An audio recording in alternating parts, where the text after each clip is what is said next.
प्रभु जिससे प्रभु ने स्वीकार कर ले। दोहली रामायण का दोहा गोस्वामी जी ने से किसी ने पूछा किसका भजन करें, और तब उन्होंने जो उत्तर दिया कितना सुंदर। बोले सबई कहावत राम के। सब लोग यही तो कहते हैं कि भाई मैं ईश्वर कहूं।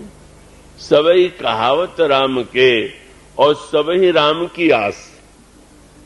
सब राम का ही आशा लगाए हुए हैं और सब राम के कहला रहे हैं, लेकिन किसका भजन करें? राम कहें जेहि आपनो ते भज तुलसीदास। वो तो कहें कि तो उनका मैं ये मेरा है, हमारे कहने से क्या हुआ। वो स्वामी शरणानंद जी महाराज थे, प्रज्ञा चक्षु नेत्र नहीं था, वृंदावन में बिहारी जी का दर्शन के लिए जाने लगे। भक्त तो उन्होंने कहा मुझे भी लिए चलो, तो लोग को हंसी आई, लेकिन अब कह रहे हैं महाराज तो चलने ही चलना चाहिए। लेकर के गए, दर्शन करने के बाद बड़ा दर्शन हुआ, पर एक जरा मुंह फटते पूछ दिया, महाराज हम लोग दर्शन करने आए और दर्शन किया, पर जब आपके पास आंख नहीं है तो आपने क्या दर्शन किया? क्या सुंदर उत्तर दिया स्वामी जी ने। बोले मेरे पास नहीं आंख है, पर जिसके पास आया हूं उसके पास तो आंख है ना, और अगर उसके पास आंख है और उसने हमें देख लिया तो बस और क्या देखना, मैं क्या देखूंगा। देख करके भी क्या लोग देख लेते हैं क्या? वो जिसको देख ले।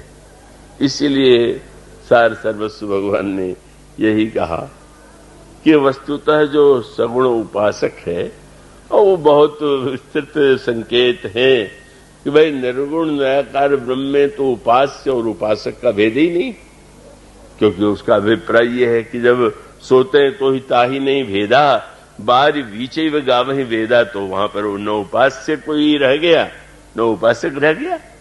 भूषण जी ने जब जाकर के मुनियों से पूछा कि महाराज श्री राम की उपासना हम कैसे करें, तो उन्होंने कहा किसकी उपासना करोगे? सोते तो ही ताही नहीं भेदा, बारी विचय व गावहि वेदा। वेद कहते हैं कि वो तो जल और तरंग से भिन्न नहीं है, इसलिए जिसने निकट होकर के भी जो प्रभु से अभिन्नता नहीं चाहता, उपासक जो है कभी नहीं चाहता कि मैं प्रभु से मिलके एक हो जाऊं। पास में बैठूं तो चाहता है, पर एक नहीं होना चाहता। इसका संकेत गोस्वामी जी देते हैं।